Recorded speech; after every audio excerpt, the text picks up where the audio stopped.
Ladies and gentlemen, welcome back to Crime and Entertainment. I have here today a very special guest. Please welcome to the show, Elizabeth Skylar. Elizabeth, how are you? Hello, good. How are you? Thanks for having me.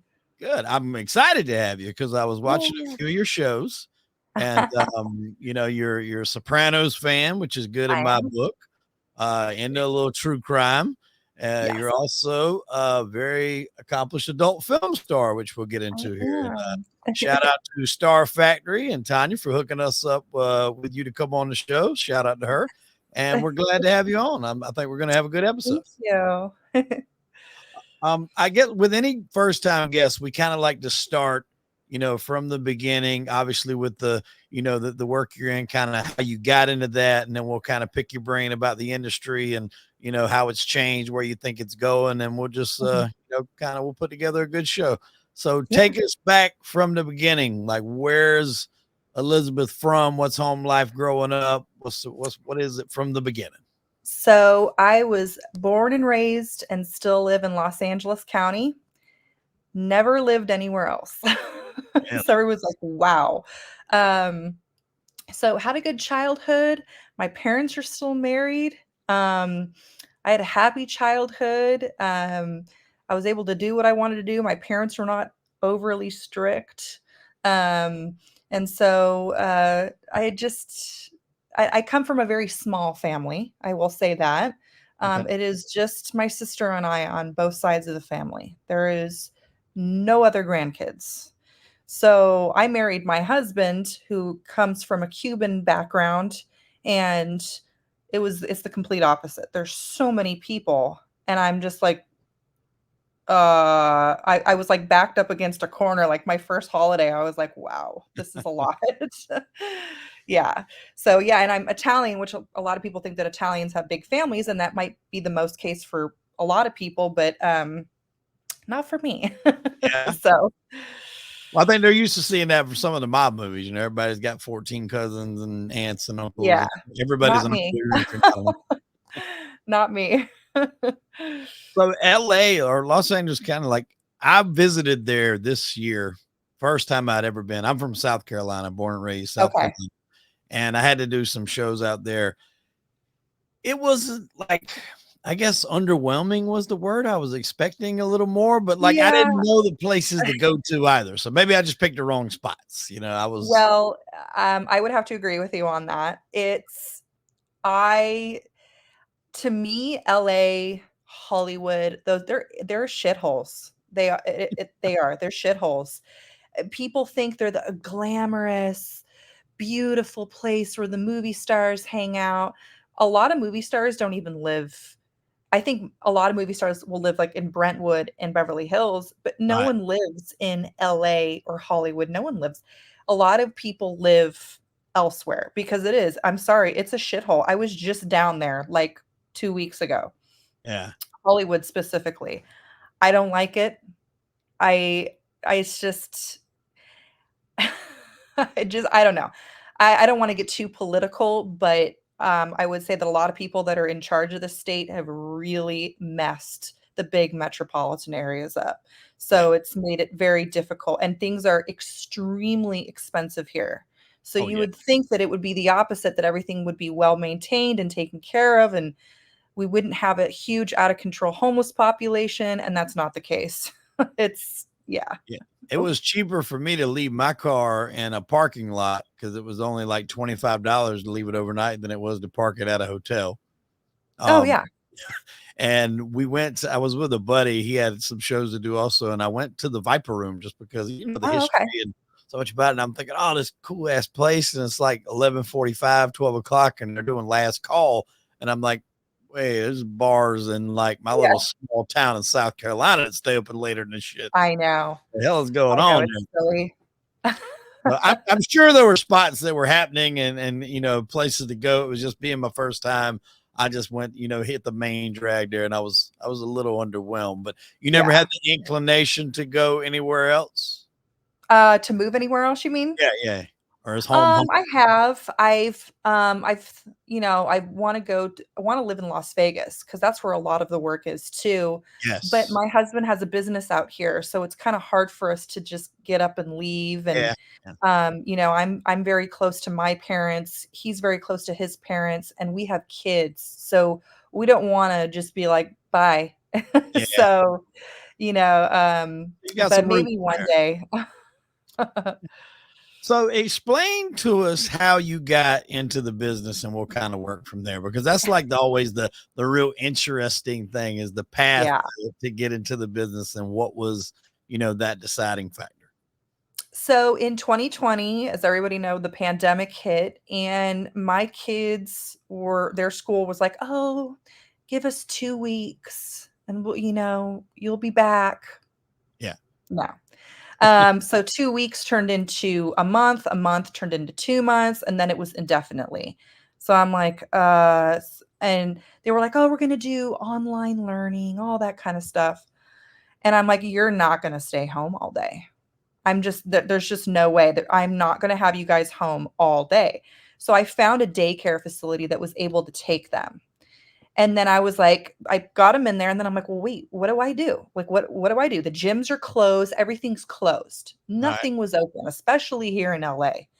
Things opened up pretty quickly in Texas and other states, Florida, but we were literally on lockdown for Yeah. 2 Long time. years.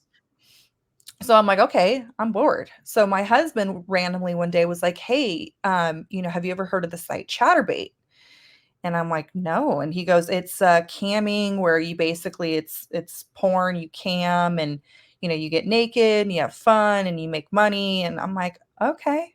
So I kind of watched a few people on it at first just to see what it was like, and then I was like came to the conclusion that it was something that I wanted to do. And so I started in May of 2020. So I started doing that, and then I did that for a couple months, and everybody was like, "Hey, do you have an OnlyFans?" I'm like, "No, what's that? What's OnlyFans?" So I started an OnlyFans, and it was really slow for me at first and didn't really have much luck on there. And I wasn't the type of person, I have a very short attention span. So there's people that will be on there for hours and hours and hours at a time. And I don't have the attention span for that to just sit at a screen and just watch some of these bozos go on and think that they can get stuff for free. Yeah. Like I was just like, "Oh God." And then it was difficult for me because I had to pack everything up at the end of the day before I got my kids so they didn't see what I was doing. Mics, toys, lighting, all that kind of stuff. So I was like, "Okay." So I kind of was doing it less and less. And then my husband showed me this very popular couple on Chatterbait, and their names are Jack and Jill. They are arguably the most famous camming couple ever to exist. And so they take emails, like if you want to be on their show. So I just emailed them and I'm like, what's the worst they can say? No. And so they emailed me back and they said that they wanted me on. And I had never at that point ever had a threesome with anybody ever in my life, let alone on camera. So I was super nervous. I was like, "Oh my God." But it ended up being a blast. And my OnlyFans blew up. Right. And so I was like, okay. So I kind of focused more on that than I did camming. And then camming kind of fell off. And I Mm. put 100% of my focus into OnlyFans. And then I met some people along the way, one of them being Miss Lexa. She's very, very famous on OnlyFans. And she was like, "Hey, if you want to keep people on their toes on OnlyFans, you got to keep spitting out content. Yeah. And that requires you to do content with different guys." So started doing that in the beginning of 2023. I started working with other porn stars, um, worked with a lot of guys, and then in July of 2023, which it'll be almost a year, is when I stepped into pro porn. So I emailed Naughty America because I thought they're the greatest porn company ever, and they got back to me. And they said, "Hey, we want you to be on in one of our scenes," and the rest is history. So I mean, as great as it is, like, I don't care who it is, whether it's an actor or former mob guy, law enforcement, I do my research on the Mhm. guests. So obviously, when it's time for a film star to come on, I get to do research. It's a little bit more fun. And Mhm. the scene that I watched today was from Naughty America. Um, Okay. when it, like I'm honestly not too familiar with them. Did they kind of rise up in the last few years? Have they been around for a while? They've I'm been more of your around old for a school porn while. stub ex hamster Yeah. guy. Yeah.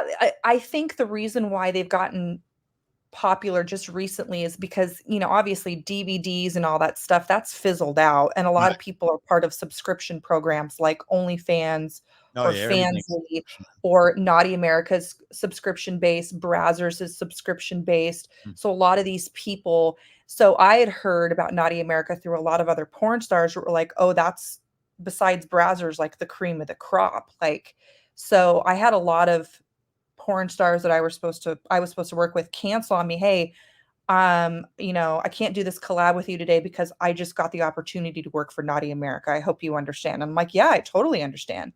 So, and they're great. They're very it's very classy, classic porn, I guess you can right. say. Yeah, elegance. Yeah. Mhm. So husband actually put Mhm. all this into motion with mentioning Chatterbox and all that. You don't Mhm. find that often. Yes. Yeah, It's my husband's typically the very other way around. supportive, which a lot of people are like the first thing that people wanna ask me is, "Does your husband know what you do?" And I'm like, "Well, duh, obviously. I live with the guy." Oh, you would be there's a lot of morons out there that are like, "Oh my god, you're hiding this from your husband." I'm like, "Wow, then he must be the most idiotic person on earth." So, no, he's a business guy and I am not. And so he will give me advice on, business stuff and things like that. And Mhm. he's the go-getter and he's always like, "Hey, what's the worst they can say? No?" You know, Right. you, you know, you got to try, you got to talk to people, you got to network.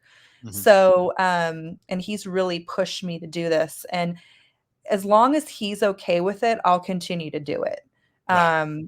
And Because that's you don't find that often, because that yeah, takes a I'm special very kind of lucky.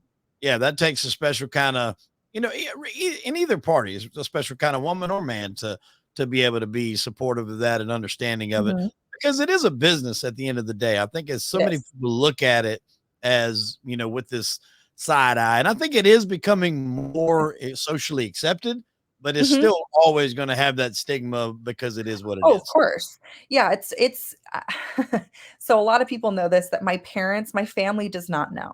And that's So still I was wondering from that interview they didn't, and I'm like, I wonder if they found out now. They still don't know. no, they still don't know, and, I have one part of me that's like, "Oh, man, they're gonna be pissed because I think they have a notion in their head of what they think porn is, and Yeah, I always say it's the Boogie Nights notion, the Boogie Nights concept that it's just drugs and just people just getting STDs and this and that, and that's so not the case. It's the opposite. Um, and so I think that at the end of the day, they just want to make sure that I'm safe. But because I have kids, and I mm, think that they're going to be like, ugh, but it's not like it used to be where if you were a porn star, everybody knew who you were. If you were a Jenna Jameson, you were everywhere. So oh, yeah, you can't find me on a DVD box or posters in adults, toy stores. That's not a thing. mhm, um, I mean, there are a select few that in this industry that everybody knows who they are, but they've been doing this for so long.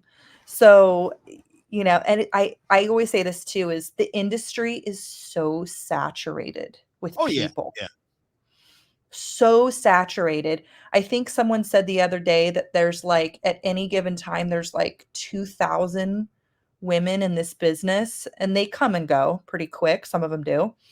So which is crazy. well, I So imagine COVID that probably had an influx of people that got into it for the same situations like oh what yeah, you said. OnlyFans and then a lot of Instagram influencers tried to make their way into OnlyFans and then porn, and some were very successful at it, and some thought that they were going to be successful at it and they weren't. They didn't realize what went into it. A lot of people were like, "Oh, you have to get tested to do porn," and it's like, yeah, it's a Yeah, requirement. So, so Again, them yeah, not stuff like knowing that. the ins and outs of the industry, but that's so true because, like, you know, whoever the fuck created OnlyFans, like, I envy that dude and his concept of business because he's got to be a quasi billionaire or she. I don't know if it's a Has guy to or be. a girl, but a lot of like people that weren't even necessarily in porn made that jump. Like, for instance, and we were going to talk about the Sopranos, so I'll just bring it up. Adriana from Yes. Sopranos, Dre Mhm. DiMatteo, created OnlyFans, and she said that it pretty much saved her house from foreclosure. Mhm. And I don't Yeah, subscribe to it. I don't think she gets totally nude. I think it's like I think very it's like, topless. yeah, topless maybe, or very risque. But still, like the fans base that she had from Sopranos, and obviously she was in Sons of Anarchy as well. But Mhm. like that saved her house. And then Carmen Electra, I think, has an OnlyFans.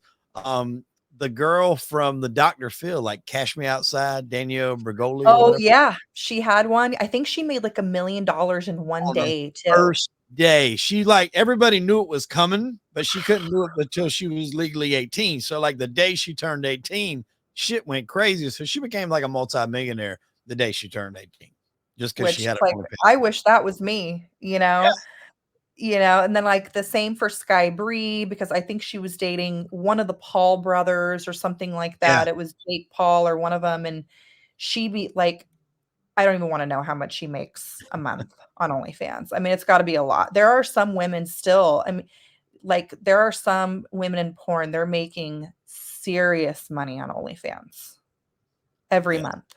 Well, and that's like that's kind of how the business has shifted. Cause like you were talking about, like years ago, you had to go into either, the closed off section of the video store or Mhm, actual setup like sex stores to buy your DVDs or VHSs if you want to go way back. And then the mhm, evolution of that now is like you said, it's almost went to all subscription based. Um, mhm. there was a funny quote, and it was years ago, but it was always said, I remember when you had to pay for porn and water was free. And this was back when like smart waters were like $3 and then porn was everywhere, Pornhub, Yeah, Xhamster and all that. But I mean, yeah, everything went subscription based. And I think a lot of that was yeah, due to COVID because a lot of dancers, like at the clubs and the strip clubs, they mhm, had to make money. Some of the clubs shut down. That was like the mhm. next best thing that they could get to still generate some income. Because, when you're in that business, you have to keep stuff coming in. You have to keep the money coming in somehow. Yeah, you got it. Yeah, exactly. You got to keep people on their toes. And so I do, if I'm not working on a pro set, I am doing a collab with someone or I'm spitting out some sort of pornographic content. Because if not, people get bored or they start getting pissy or antsy. And I had a while back where I had a family member that was sick and I had to kind of take a step back for a second, and one guy was like, "Oh, this page has been dry lately." And I'm like, and I used to be nice to people in the beginning. Now I don't give a shit. I'm just like, I'm a mom, I'm a wife, I have a life outside of porn. So chill the fuck out. I'll be there in a second. Just Yeah. chill out. Like, oh my God. So Not in a and I relationship. also run my husband's business. I do all the financial stuff for him. I run the QuickBooks. I do all that stuff. So it's a lot. Oh, yeah. And you mentioned, like you said, your father doesn't know, but you mentioned that like he at least knows girls, and I don't know if he watches porn, but he knows girls in the industry, girls that you've even worked Oh, with. for sure. Yeah. Well, he always mentions Stormy Daniels, which is so funny. And I'm sure that if I told him and when, emotions would settle down, I think he'd be like, "Hey, can you like Introduced. introduce me?" Which is so funny because I don't really think she's in the industry anymore. I don't know. I She's in the haven't seen her courtroom quite yet. a bit these days. Yeah, yeah. So, but it's funny who he likes and all that kind of stuff, so But and see, I'm assuming, and this is just a wild guess, that is not this is your government name, which makes it no. more difficult because some people go all in and they use their regular name. Oh, I And when would you never do do that, that. I mean, you can't hide it that way. And somebody's Yeah. much more apt to run across, that by searching your real name. I know my son was telling me not too long ago that like a lot of the kids were like Googling their parents' names. And I'm just like, some of y'all better be careful what you pull up out there when you're Googling these parents Yeah. I Yeah, just I love know a few everything. people in the industry that they go by their real names. Mhm. But I think they're mostly men. And that makes sense. So, yeah. Yeah. So, yeah, I would never use my real name. No. If hypothetically, at some point, you got to figure he's got to find out. Would you want Oh, him yeah, to no, my find parents out, or you want to tell him? well, but both my parents don't know. I don't think my dad would be too upset. Um, but I think my mom would. Yeah. And but at the same time, it's like I've been on my own since I was 20 years old. I pay my bills, I do what I need to do, I take care of my family, so it's like, what are they gonna say? No? Right. You know? And, I'll tell him, I'll be like, "Hey, dad, this is what I'm making." And then I think he'll be like, "Okay, Yeah. no more questions." Um, so Hubs seems very cool. Mhm. Supporting you in this. How did that come to meet? I always find that out. How did you meet the Hubs? Okay, so I met my hubby 15 years ago. I met him through an ex-boyfriend of mine. So I was having lunch with my ex-boyfriend. We were just gonna talk, and we were outside having like a coffee or something at Starbucks, and he was like, "Oh, that's my friend. Oh, that's my friend Scott." And so he introduced me to him, and I think from there, like he got my number or something from someone. He was being sneaky, and then he found out where I worked. I think I told him where I worked, and he came into my work and he asked me out on a date. So we dated for a couple years, and then in 2011, I found out I was pregnant, which was very unexpected. I was very young. I got pregnant when I was 20. I had my first when I was 21. Mm. And so he was like, okay, like, so at the time, this is still when the market was in the shitter. So we were able to find a house where we live for cheap, and it was a short sale. And so he bought the house, and the rest is history. Those are good when you can find them if it works. Yes, he's amazing.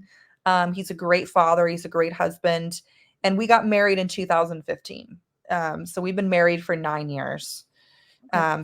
And we've been through everything together, and I think when you've been through everything possible together, like, there's nothing that can kind of break you up, and so, yeah. That's good. I mean, did you enjoy sex like before you started doing it as a job? Yeah, Okay. I always You've always been did. sexual. Yeah, I've always been a sexual person. I've always like, when I was younger, I always admired porn stars like Jenna Jameson and Tara Patrick, and I always thought they were so pretty. I Right. remember seeing the True Hollywood Story on Jenna Jameson, Yeah. and I was like, "Oh my god, she's so pretty." And so but I never was like, "Oh, this is what I wanna do," but I've always been a sexual person. Right. It just kind of turned out that way. Yeah. Jenna was like, I guess she was at her peak when I was at my, I guess, height of porn watching, I guess you would say. Mhm. And she was everywhere, man. And I had her book. She got an autobiography, How to Make Love Like a Porn Star. Yep, Mhm. I read that whole Yeah. book, Yeah. and Stories in there were it's a Marilyn very good book. Manson, Bruce Willis. I mean, she had some wild stories in there. Yeah. So she was just actually at Chicago Exotica, if I'm not mistaken. She was the first time she was signing in, like, 20 something years, or She's starting to get out there a little more. I mean, she was sick there for a minute. She kind of got over Mhm, that. She was with a female, I think. mhm. I don't know if they got married. I think they I think they're did, married. but they're I separated don't now. know. Yeah. Yeah. So I Um, wish her all the best. I know she's been through some stuff, and but she seems to so be thriving. I mean, through all that. I mean, everything that we've just Mhm. said, sickness and a A lot. marriage and now a split up. But I mean, she seems to be doing, well now. So She's a kind of, fighter for sure. yeah.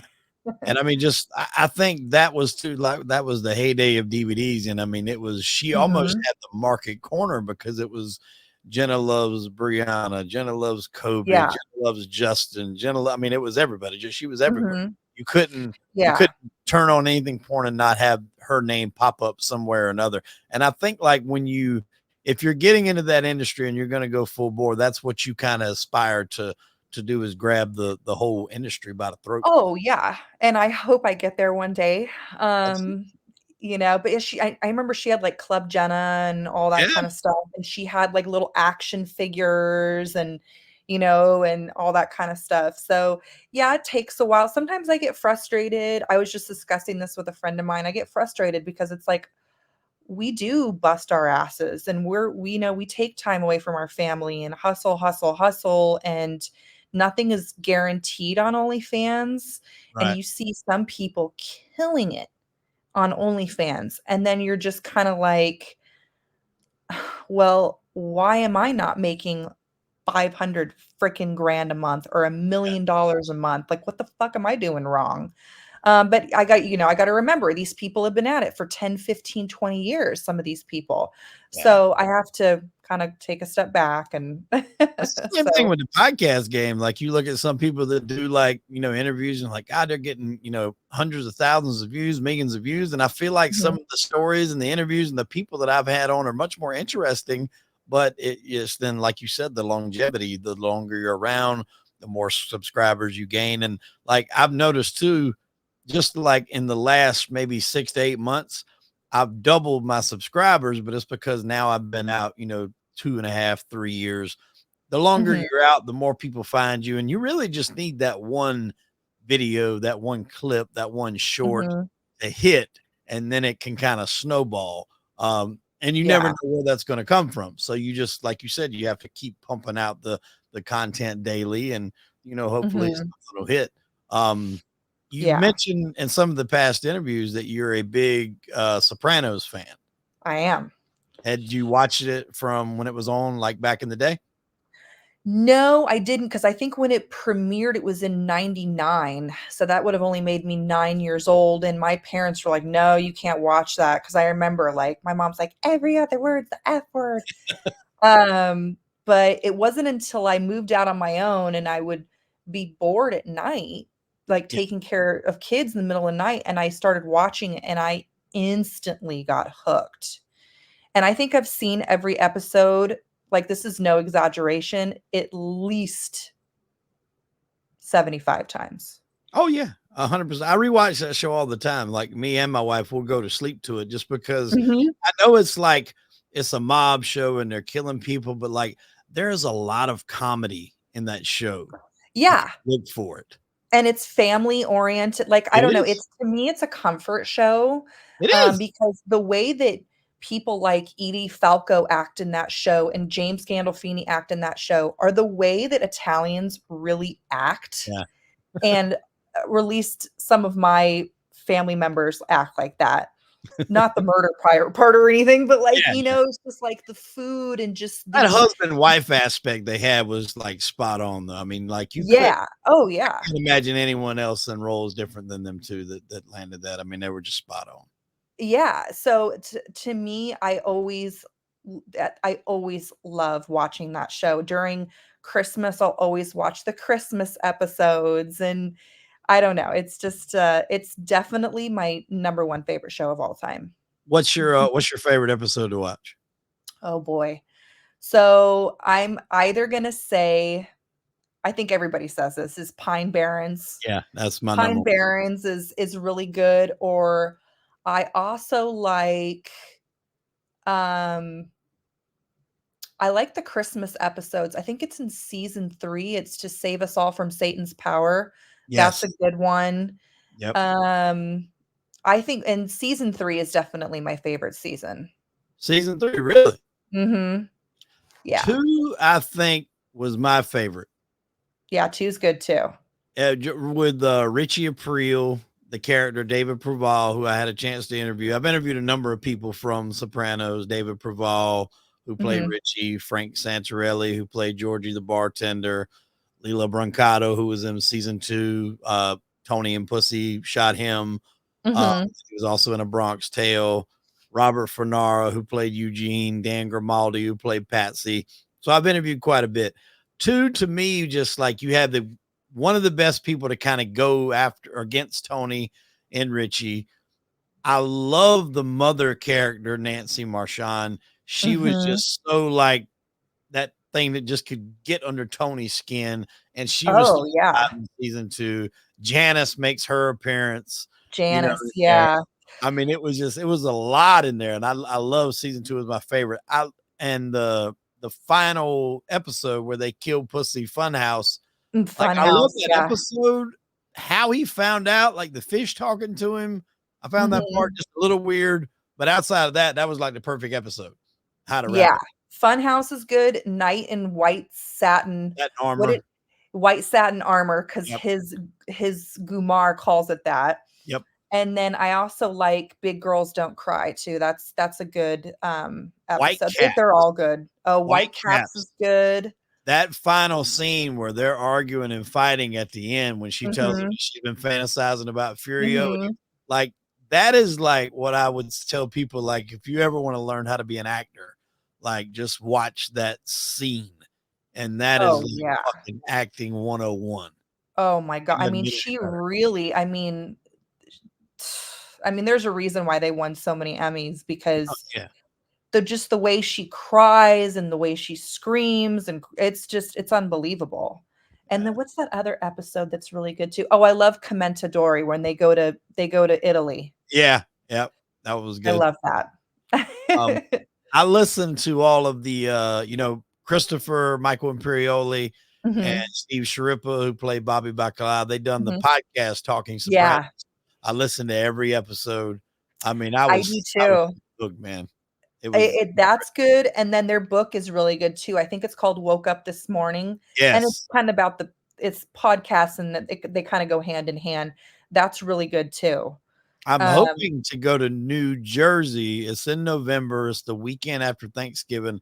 They're gonna be at a town in New Jersey, and it's going to be, Big Pussy, Vinny Pastor, Christopher, and Bobby are gonna be doing, like, a little 3-panel talk, talking about the show, and then they'll do, like, a Q&A. They've already done it a few times around different parts of, the United States, but I'm gonna try to go to that one. I would love to, meet those guys in person. oh, I would too. I love that show. I have, what do you call it? The Funko Pop characters of Yeah, them. I have Sopranos Monopoly. I have yeah. Sopranos clothing. I have my front license plate, which it's not government license plate, but it says Bada Bing on it. And yeah, I absolutely adore that show. Yeah, it's definitely one of my favorites. That and then Sons of Anarchy is like a close second. I always tell people Sons is kinda like Sopranos just on motorcycles. On Somewhat. motorcycles, Yeah. yeah. And then when Michael and Imperioli did White Lotus season 2, I was like, "Oh, yes." I really need to So, watch White Lotus. I hear a lot of great things about that show. it's so good, but you have to watch 1 to get 2. Even though Okay. they're in different locations, you have to Right. watch 1 to get the other. So, I think one of the it's first good. things I'd seen Michael in quite a while after Sopranos was I was a huge Californication fan. I don't know if you watch that show with David. No, I've never seen it. I've heard of it, but never seen it. Fucking hilarious. Like, it's got David Duchovny in it. Were you a Sex and the City fan? What huge. Okay, so the bald guy that's married to Charlotte, his real name's Evan Handler. I don't know what it was in that show, but he's in Californication. Basically, David Duchovny's like this writer. Um, that guy's name's Charlie in the show. He's his agent. And like he's really in love with his wife, but like every time they try to work it out, he does something stupid and it falls apart. So he has to kind Mhm, of rebuild it. But he's literally like just a sex addict. Like he just walks into grocery stores and meets women and then they're throwing herself at him. But it's mhm. it's only a 30-minute show. It's like Sex in the City. So they're only Okay. 30 minutes long, and I think they're like 8 episodes a season. So it's really easy to burn through them, but they're hilarious. And I think one of the last seasons, Michael Imperioli come in it. He was like long hair at that point, a lot of gray in there, totally different from the Yeah. Christopher look. Yeah, in White Lotus, he kinda goes back to more of a Christopher Moltisanti kinda look. He Okay. has some it's salt and pepper, but he looks more like his character in Sopranos versus Californication. Because I know what you're talking about. He had long hair, Yeah. and I was like I saw a picture of him, and I was like, "What is that?" Yeah, it was just like I'm like, it's like looking at a family member that looks different or something. Right? Well, and then when James Gandolfini passed away, and I think it was in 2013, if I'm not mistaken, or 2014. Somewhere along there.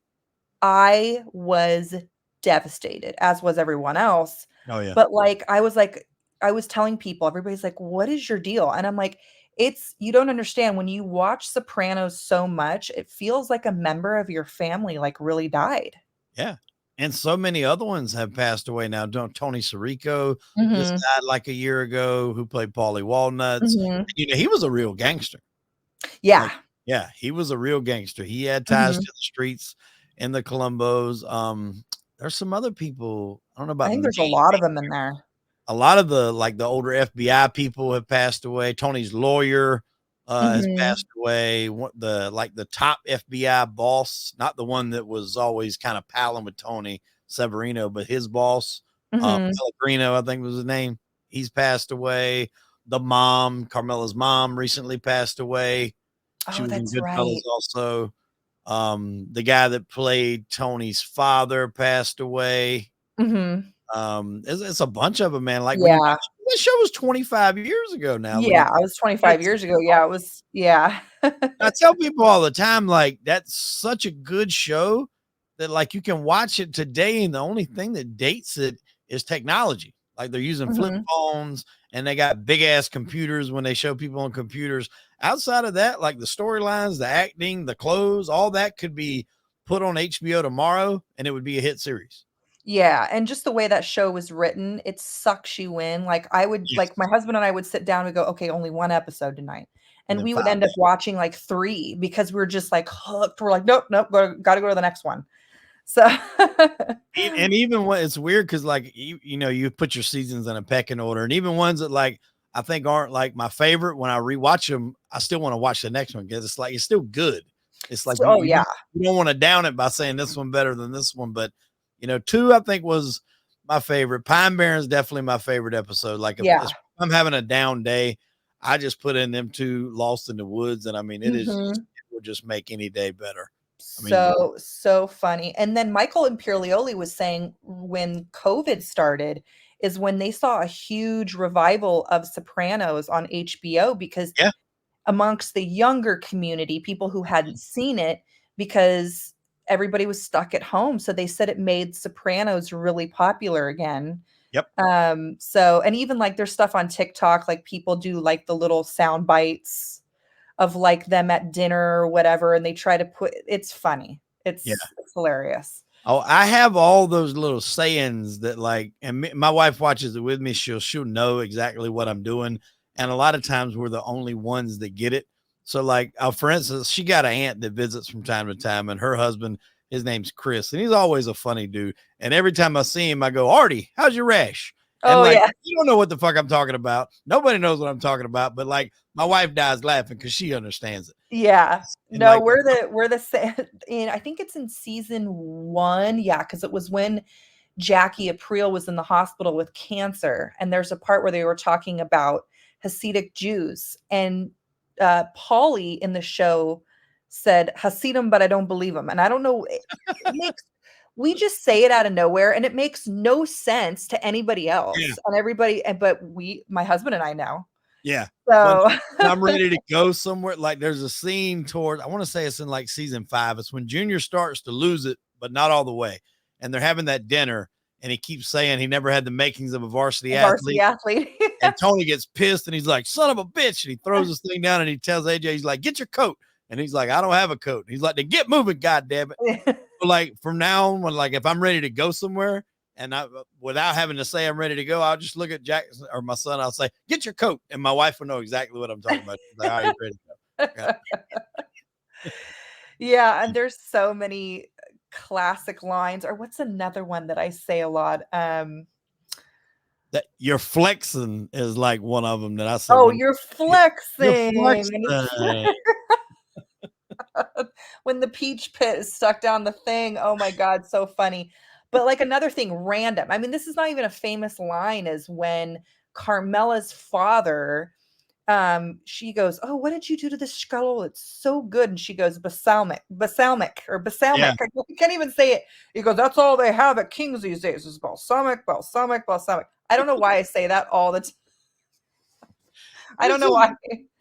It's the way they deliver it. And I'm like, I wonder if that comes across in the writing. Cause like they're sitting there one night and they're all having dinner and the doorbell rings and Carmela's mom, she's like, oh, who could that be at this hour? And she's like, the Boston Strangler, Ma. Strangler.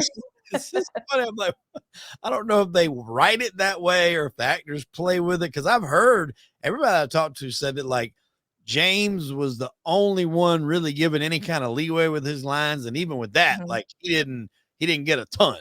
It was Mhm. like you stuck to the script in that show. Yeah. But Yeah, Michael, what is the director's name is, oh my god, why Terry am I Winter, the what? he's a writer. Terry Winter, I'm thinking. David Chase. David Chase. David Chase wanted it to be a certain way. I even heard that James Gandolfini would stick little sharp rocks in his And shoes if he shoot. had to get pissed, Yeah, which is, like, so genius. yeah. So, I don't think there'll ever be a show like that ever again, unfortunately. Did you watch the prequel? Okay. I'm gonna say something very unpopular. I didn't like it. Yeah, it was kind of like I love the fact that they were bringing the aura of Sopranos back, and I got something related to the people that I loved and I missed watching. But it Mhm. and maybe it was just doomed from the start. There was no way to live up to the hype. I feel like it could have been better, but I think I'm it could have with been a you. lot better. The great thing I thought was that, James Gandolfini's son played him, and he looks exactly like James Did. Gandolfini, so I thought that was great. But, like, I usually know if a show or a movie's gonna be good within the first 5 minutes, Mhm. and I could just tell within the first 5 minutes, I went, "Oh, no, like, this is just not gonna be good," and I tried to give it a chance, and I couldn't even get through it. Yeah, it was tough. I mean, I watched it. I had to. I felt like I owed it to myself. But I mean, his mannerisms, like, the thing when he would get pissed off and he would like wipe his nose, he'd be like, Yeah, I mean, he had so his son had much. it fucking nailed down. I mean, Yeah, it was good. And I mean, how yeah, many times do you get to do that? Like a son play their dad as the same role in this iconic larger than life character. I thought it was cool. mhm, I'm glad he was able to do that at least. yeah, yeah, so Yeah, I mean, just a fantastic show. I could talk about that all night long. Oh, me too. But like I said, Sons was a close second for me. I was a big fan of that. I need that next show to come along. I don't really have that right now that's Me grabbed. too, that's the same, like, Game of Thrones, I really liked Game of Thrones, even though a lot of people thought the ending was shit, Mhm. and it was okay. Um, Never did get into that one though. Never did yeah, get I really like that. I keep getting the thumbs up because I keep yeah. putting my hand Sex and the City, I liked Mad Men, was really And good. that was But it's very hard for me, like, everybody's like, "Oh, I like this," like, "Oh, I like Friends and this and that." I never got into Friends, I never got any of that. I like Golden Girls, but that's long gone, so what about like are you into horror? Yes. And like every adult film star I've had on this podcast, and I've had quite a bit, almost all of them love horror movies. It's just like a rite of passage or something. I don't know what it is. It's an adrenaline thing. I'll tell you one of the good ones I just recently seen. It's new, but Abigail, I think it is, where they kidnap this Oh, little girl. the doll? No, it's not Annabelle. It's either Oh. Abby or Abigail. It's like these group of thieves. Matter of fact, one of the girls in it, she was the girl that was one of the stars of the last two Scream movies. She got dark hair, very pretty girl. I can't remember her name right off the top of my head, but they kidnapped this girl and they're Uh-huh. basically holding her for ransom. Her dad's like this famous crime boss or whatever. But they find out that the girl herself's like a damn vampire. And then she starts chasing them all around this house. Now they're locked in this house and they can't get out.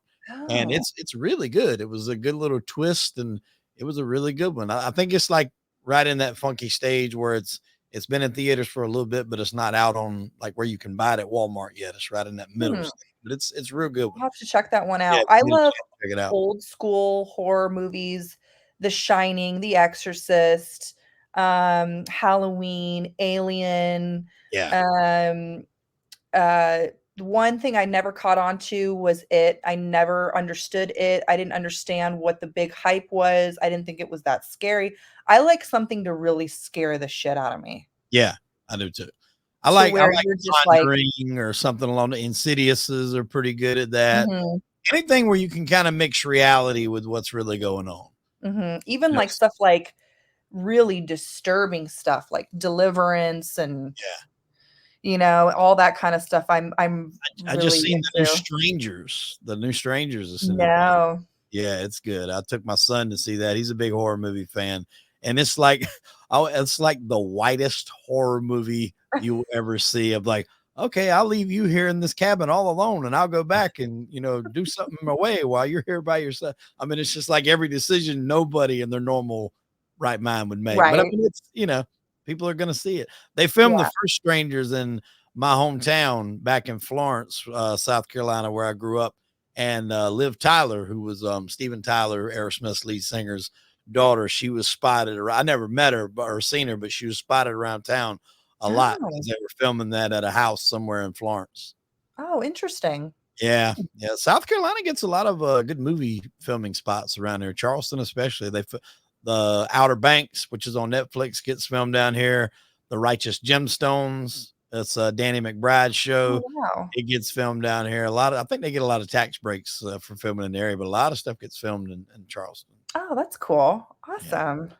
So what's next for you? Like, I mean, you've kind of made that transition from, the camming to the OnlyFans. Now you went straight into, the I guess you'd say designated porn industry. So like, what's next? Where do you see you going after here? I wanna continue this. I wanna try to get as much work as I can. Like, I tell my agent, like, I'm like, "Dude, as much as I would like to work 6, 7 days a week, I can't do that." Every year that I get older, it's harder for me physically, and then, I wanna be there for my kids, so I can't work all the time. So, but I do wanna work for some companies that I haven't worked for yet, Elegant Angel, Evil Angel. I wanna do more Brazzers. I've only done 1 Brazzers, scene so far. Jules Jordan, I'm trying to think what else. Maybe make that leap into anal one day. A lot of people have been asking. A lot of people are like, "Oh, when are you gonna do it? When are you gonna do it?" I'm like, "You know what? You bend over, you do it. It's a lot of work." So, I had yeah. Ryan Connor on, and she Uh-huh. said that she used to like doing animal because they would always do theirs first. They were the first shots they would do. So she was like, you would fast or whatever the night before, Mhm. show up, get it done, get it out of the way. Then you got the whole rest of Whole the day rest of the to do it. day, yeah. Yeah, and then plus it pays more too. Yeah. So, and, that's what people wanna see, and that's what ultimately makes people so popular, in or at least in my opinion, or what I've seen and experienced is some of the big, big name girls in this industry are the ones that do a lot of anal. Mhm. So, one day. Yes, that's on the list. It's not a definite no. A lot of people have that as a no. No, I mean, I can see myself doing it, but I'm a perfectionist. So if I'm gonna do it, it's gonna be done correctly, and I don't wanna be another horror story statistic. So I think this is a good question. I get people that, they'll DM me like, you should ask this question, you should ask this question. So I Mhm, try to, fit them in when I can. And you're probably like the, I guess, the prime example of you're not maybe overloaded because you do have a life. You are a mom, you do have other stuff going on. mhm. But if you were to go like full bore into the porn industry, you're obviously you're having sex on camera. Do you separate that from the sex with your significant other? How Like, do you how do I do separate that? yeah, so is it more do you look at it as work? I mean, obviously, you're still gonna enjoy it, we're all Um, but do you I look at try it to as work? enjoy it the most I can, because if I have the attitude when I'm on set that it's work, it Comes you across? know, it'll come across as that, so I try to have the most positive attitude possible and try to give it my all and all that kind of stuff. But I also when I come home, I don't want to be one of those people that's like comes home to my husband and just like screw you, like Right, yeah. he's my husband too, so I try to make the most time for him as well. If it's like a long day, like sometimes I've been on set for 12 hours and I'm like I'm sorry. I It's got you in it's the morning. too much, but I try to take care of him too and Yeah, enjoy my time with him as well, so yeah, because that's I mean, as a husband, that's like something you would, if you obviously, what they've been doing, but they're filming, they're working, then when you come home, mhm, like you said, you gotta make that time for them too, and that's like why a lot of the people that we've had on said it's hard to have a stable relationship, because a lot of people like think it's cool in the beginning. Oh, you're that. Yeah, that's totally dope. But then Mhm. once they realize what all's involved in it, and you're gone a lot, and then they can't handle it. So the fact that you're able to balance that is, it says a lot about y'all's relationship. Oh, thank you. Thank you. Um, one thing, and I'll close on this topic. Mhm. I recently watched the Ashley Madison documentary on Netflix. Did you watch that? No, but I remember the Ashley Madison scandal big time. So I remember the website, and I remember they were fucking making a ton of money, because they were Mhm. at one time talking about buying the New York football stadium. They were going to call it the Ashley Madison Stadium. Like, they were making serious money. And I didn't really remember about the scandal and all the information dropping, but the documentary kind of follows that of, how it began, the guy they got as a CEO, how it grew, and then the hackers that were basically like, they didn't hold it for ransom. They didn't want money. They was just like, shut this shit down. Mhm. And they hired like these two professional hackers from like Switzerland to try to get the company back. They can't do it. For a period of time, they thought it might have been the CEO himself doing it. But the thing is, when everything got leaked, even emails with him where they found out he had been having affairs with people. And when he Mhm. would go on these talk shows to promote the show, he'd be like, yeah, well, I'm doing it for these people, but I'm happily married. I've never done that with my wife. You know what I'm saying? And turns out he was. But that's an interesting concept, though, because the way he was spinning it, and he was like, look, if you take a man who's in love with his wife, loves his wife, and has two kids, but the sexual desire for his wife isn't there. Mhm. If he can go to person A, get that Mhm. sexual desire filled, then go back to the family life, in a sense, he's keeping that family together because that guy's not leaving his wife. Some people might look at that as bullshit, but I can actually see some sense in that a little bit. Yeah.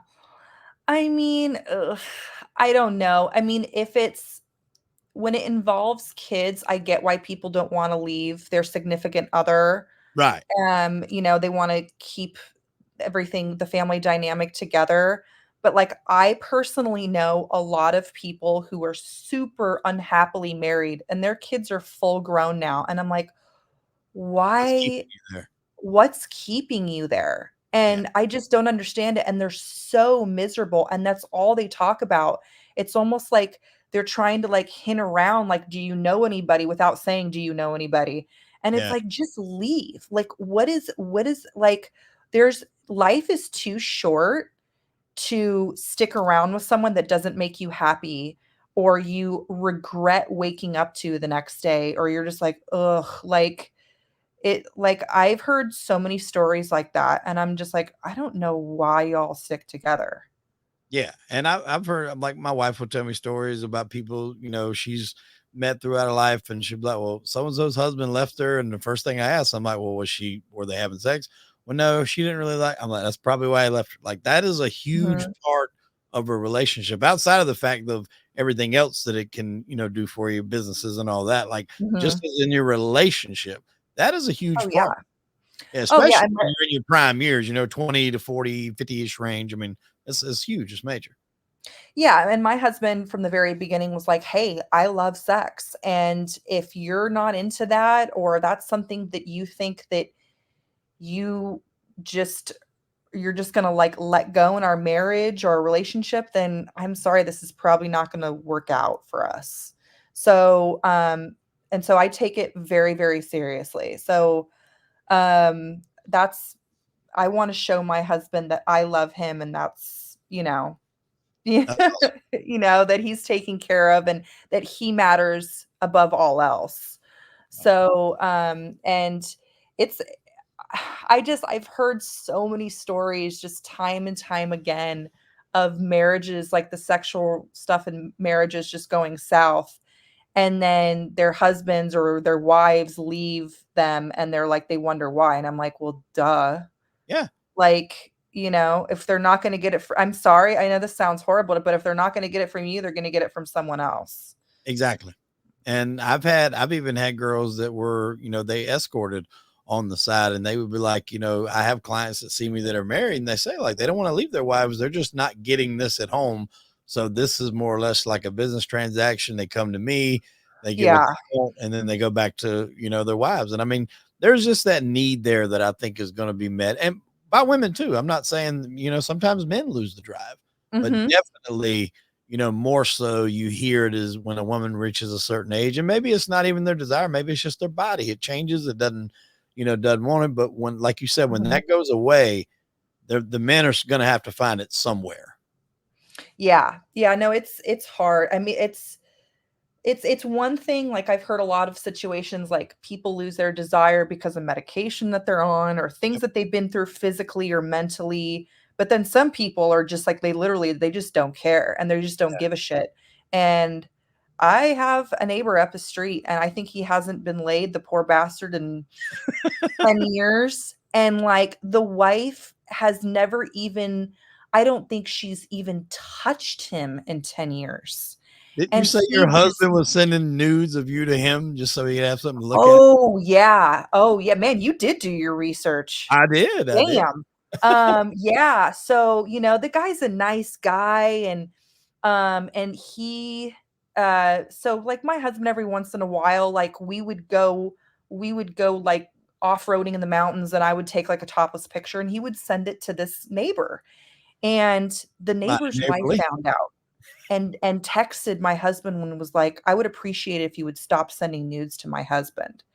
And my husband wanted to say, "Hey, if you maybe, threw him a bone every once in a while, maybe Break the he man off wouldn't a need little bit. those." But he just went, like, he put, like, a thumbs up emoji and didn't say anything else to her. But not only does he not get laid, this woman is the rudest, coldest woman ever. Just I would feel bad, like, maybe if she was, like, a sweet old woman that was maybe sick or something like that, but she's just a wicked witch, Yeah. I don't know. like, And I feel for the guy if he's stuck in there. Like, that's a long time not to get laid, bro. I mean, that's I don't understand. yeah, It's and almost, it's like he tells everybody too. It's like word vomit. Like, the second we met him, he's like, "I haven't been laid in 10 years," and I'm like, "Ooh, that's damn, like, that's not good." But yeah, she's just it's like one of those things that looks like she smelled a fart. Like, you just like or you're just like, "Ew," like, fuck, man, I don't know. Yeah, so that was, at it's so bad. When he told me that, when my husband told me that, I'm like, "Oops." So, like, I totally and then he apologized. I happened to come out to go get my mail, and he had came out at the same time, and he goes, "I'm so sorry my wife sent that to Scott." And I'm like, "Hey, man, it's okay, like, it's not that big of a deal." But he goes, "Yeah," like, almost like he was, like, apologizing for, like, "Oh, yeah, sorry for her." yeah. But like, if you're going through his phone and you find that, like, that to me, you ought to let you know, hey, maybe he's got a desire for something. Maybe I should do this as my wifely duty. Yeah. I mean, he even said that she locks the bathroom when she's in the shower. Oh, hell no. Like, there's a and it works against me sometimes because I think my wife knows she can get shit done around the house. But if I go a day or two and it's like the urge is there, I'll start cleaning shit. Like, I'll come home and I'll be doing dishes and I'll be vacuuming and she can just look at this. She'll be like, "Yeah, hadn't had none in a while, have you?" And I'm like, that's what I'm doing. And so then I think she just kind of sits back and like, I'm gonna ride this for all it's worth. I'm gonna get a clean house before, the end of the day. Yeah. It sends me over, man. I got a habit to maintain and be normal. It's a stress reliever for sure. Yeah. Oh, yeah. Oh, it's w yeah, yeah, it's just that's my love language. I just wanna show my husband that I care and that I appreciate him, and after all, he does go to work every single day, Monday through Thursday, and he works long hours and Mhm. takes care of us and all that kinda stuff, so it's the least I could do. I mean, I'm super happy you guys are able to work together doing this to, go after your dream. I hope you get everything you're looking for here. I wish you nothing but success going forward. The last question I want to ask because it's real interesting, and I see you popping it up there. What's the tattoo on the hand? That is the Sicilian crest. Okay. So my dad's 100% Sicilian. All right.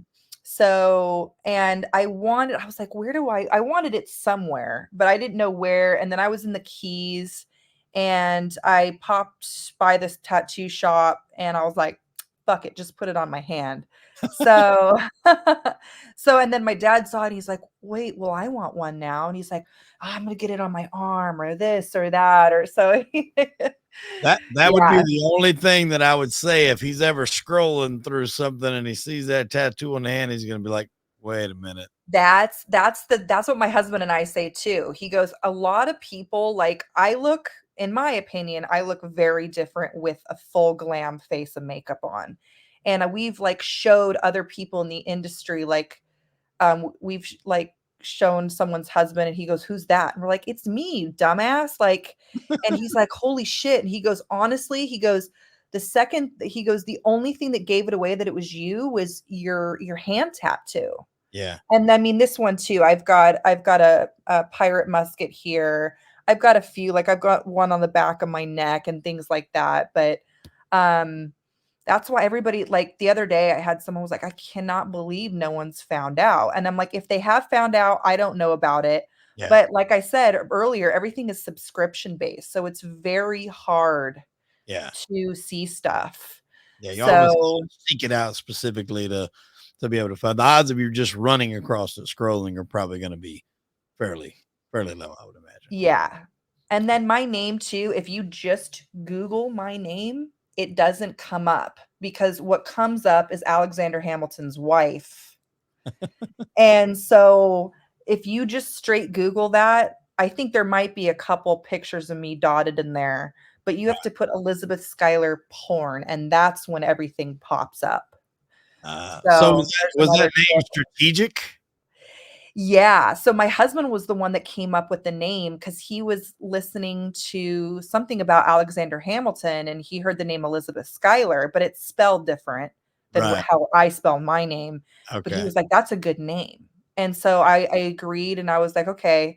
And it's stuck ever since. So if people want to go find Elizabeth Skylar, do you have an Instagram or is it down right now? Oh my God. So I had it for 2 damn weeks. I just put it up and it got suspended. And I'm just like, you know what? Fuck this shit. Everybody's like, oh, make another account.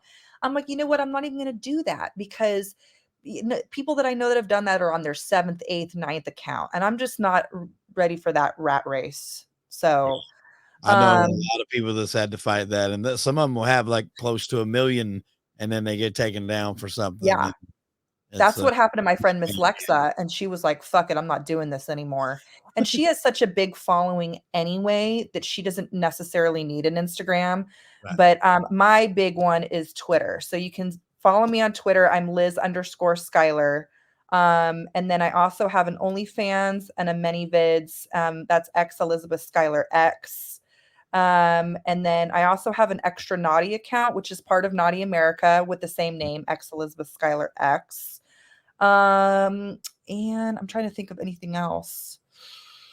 I know I'm probably going to forget something. Just go check her out on Twitter. All my links will pop up there. So. Yeah, all the links will pop up there. We can't put Twitter links in the YouTubes. That will get us a strike and a slap on the wrist and not okay. But we can. That's why I always like to have Instagrams because we can put an Instagram link and then wherever they go after that is kind of on them. But we might put a Twitter link. I don't know. Let me research that. I don't know if I can put a Twitter link on there or not, but definitely go check her out, folks. Check her out on Twitter. Subscribe. Show her some love. Elizabeth, I'm very happy you come on the show. I've had a good time. Hopefully we'll have you back someday down the line. Thank you so much for having me. I appreciate it. Absolutely. Well, ladies and gentlemen, I'm Hollywood Wade. That was Elizabeth Skylar. Unfortunately, we're out of time. Tune in next week for an all-new episode of Crime and Entertainment. Elizabeth, we'll see you. Bye.